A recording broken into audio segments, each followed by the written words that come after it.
So networking at the Energy Fair is very important. It's one of the unique opportunities between the exhibitors, between the presenters, and all of the fair goers, which we're hoping to hit record numbers this year. We have resources that people walk away with, friendships, but also people are going to use these resources in their homes. What we've found is, maybe first-time fairgoers 5 years ago or 10 years ago are now the mentors for the first-time fairgoers today. And so those who maybe changed their light bulbs 5 years ago are now putting in renewable energy systems. So we have lots of resources on our website, and we have a lot of our program guides and our listings for our exhibitors and our presenters that'll always be available through the Midwest Renewable Energy Association. Comment on immigration.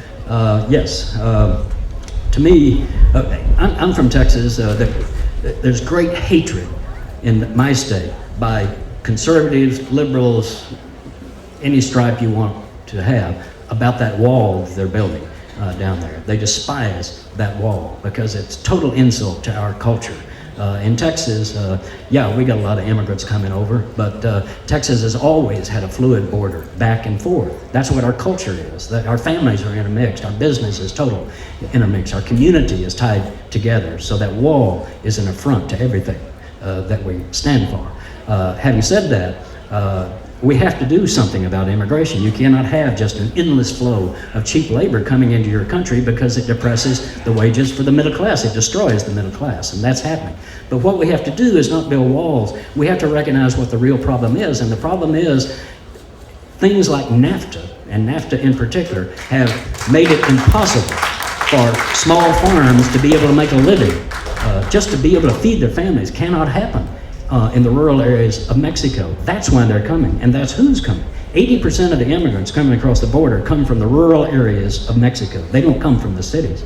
And they're coming because they have to. They don't want to. Their families are there. Their language, their food, their culture, everything's there. They no more want to come here than you would necessarily want to go there to live. So we have got to redo NAFTA. We have to change our whole investment policy. We have to change the investment policy to Wall Street so that they encourage grassroots economic growth so we don't have the pull of those people coming in. And then we have to do something else, and that's in this country, and that's enforce the labor laws of America so that it's possible for working people to be able to make a middle class wage again. That'll lift everybody up. It is the biggest problem that we've ever had. The first truly geological scale thing that human beings have ever managed to do.